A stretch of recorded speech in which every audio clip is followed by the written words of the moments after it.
It is day 6 of testimony in the Dale Warner murder trial. I'm Melissa Andrews, a crime and investigative reporter covering the trial of Dale Warner, who's accused of killing his wife Dee and then welding her inside a fertilizer tank where she was found 3 years later.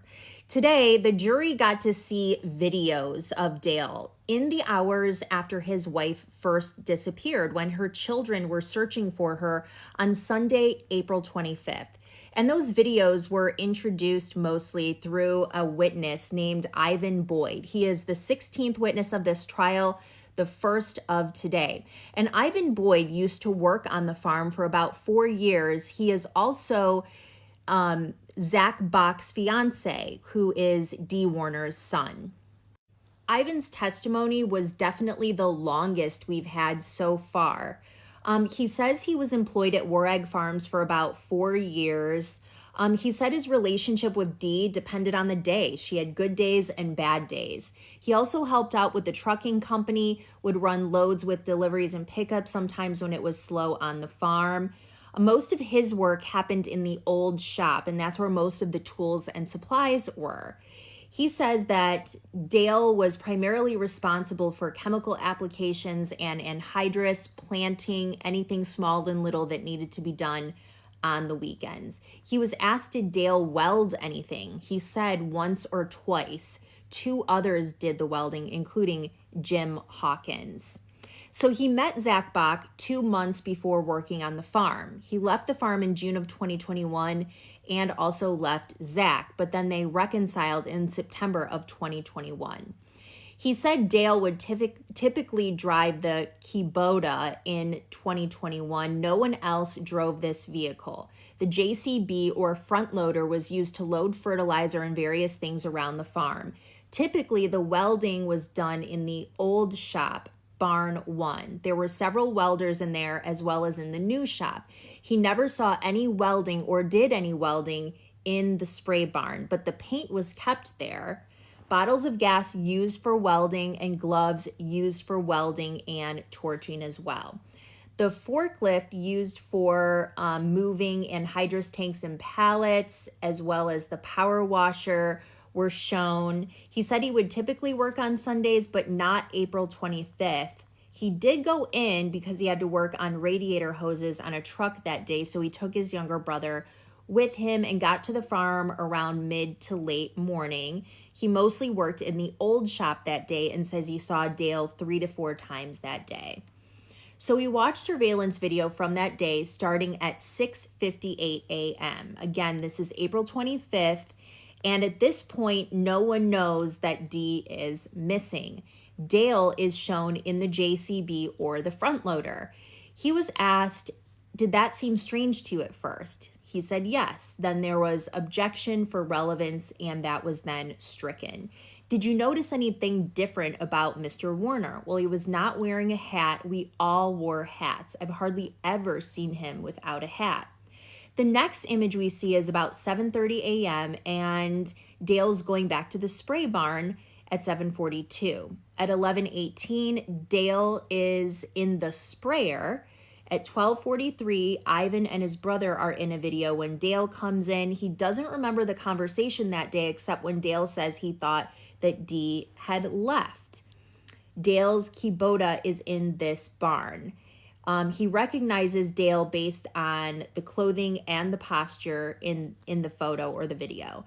At 12:51, the video is in the shop and Dale is in there. He is driving back to the spray barn in the Kubota.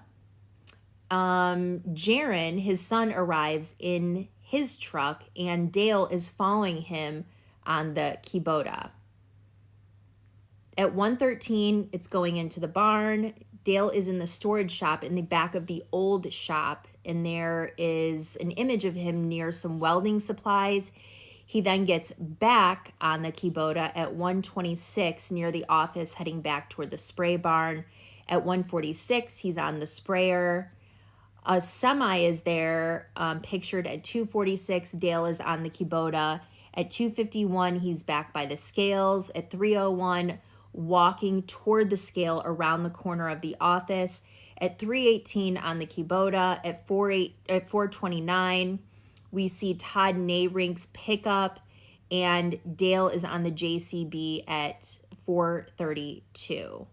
At 4:52, he's looking at welding equipment in the old shop, or we're looking at welding equipment, but Dale is in there with a welder. You can see him walking out of the shop at 4:56. He now has a hat on. At 5:06, he's seen carrying a welding mask and gloves. At 6:41, the JCB goes by and there's a welder in the bucket, a blue welder and a gas tank that was yellow.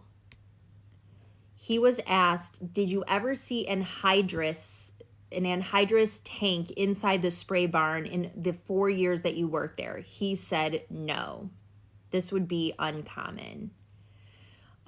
These tanks were stored, if they were full, along the driveway, and there were others stored at Carson Road and Paragon Road. We have a short break. We come back and we see an image, and Dale has some grinding discs. There's a big green toolbox with a welder next to it. At 6:43, Dale is with those same items in another pick. He's asked, did Dale ever leave notes? He looks at some notes with some exhibits. They were lined in loose leaf pages with handwriting. And there were 2 black notebooks and a pink notebook. And he said the writing appeared to be Dale's.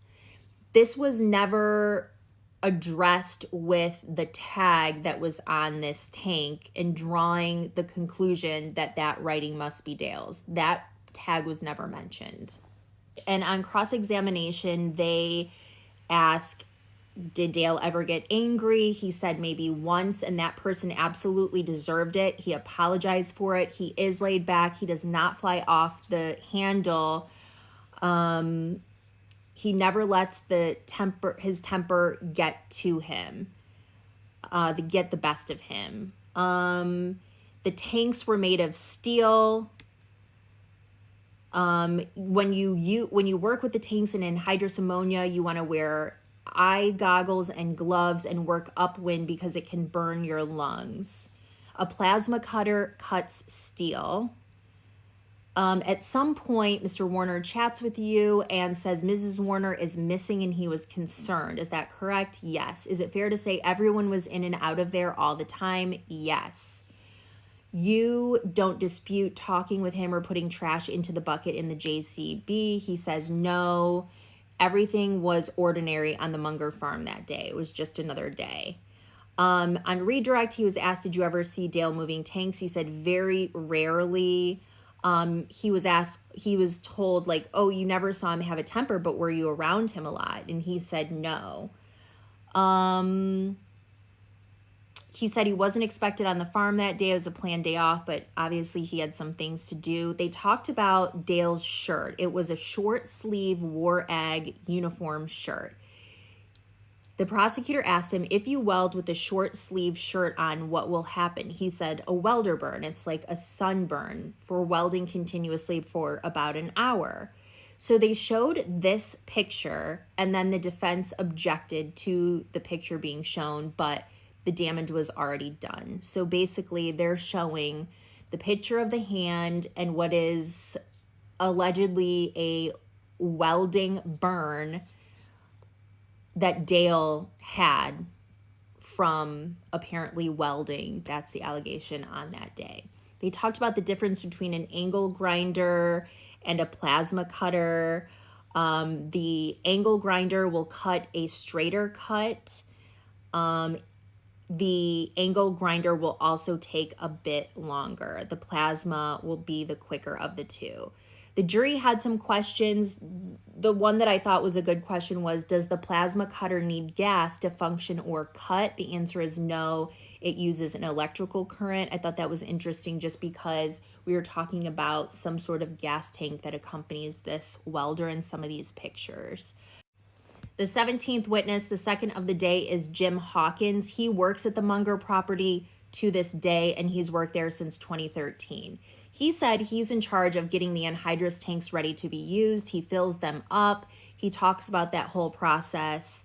He said that he's never put an out of service note on a tank that's out of service, nor has he ever cut the end off a field anhydrous tank, and would never do that. He's also never painted an anhydrous tank, and said that you would never take a tank like this indoors to work on it.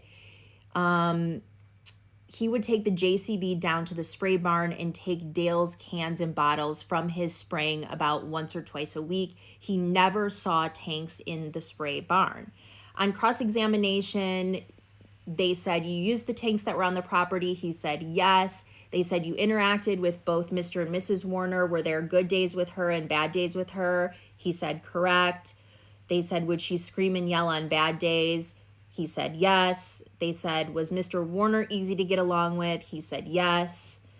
On Saturday, the 24th, you worked until 7 p.m. Everything seemed okay on the farm. Yes. The jury questions, did you ever notice a fresh weld on the tank? No. Would exposure to anhydrous cause a burn on the skin? Yes, he said, but only the liquid. So what did we learn today? We learned in the hours before and after Dee was discovered missing, while her family searched for her, Dale was all over the property, and he was seen on camera with welding equipment. He was seen with an anhydrous tank in a barn where typically that wouldn't happen. You know, the defense came in and they really wanted us to know that Dee was the mean one and Dale was the nice one. They wanted us to know that people frequently came to the farm and were handling tanks. The Hardys filled up their tanks. They wanted people to know that, you know, these employees had these opinions, but they didn't work very closely with Dale or seem to know him personally. They certainly will have an opportunity to present their side of this whole story and any evidence that they would like to bring forth, although they're not required to do that. The next testimony is on Tuesday, starting at 9 a.m.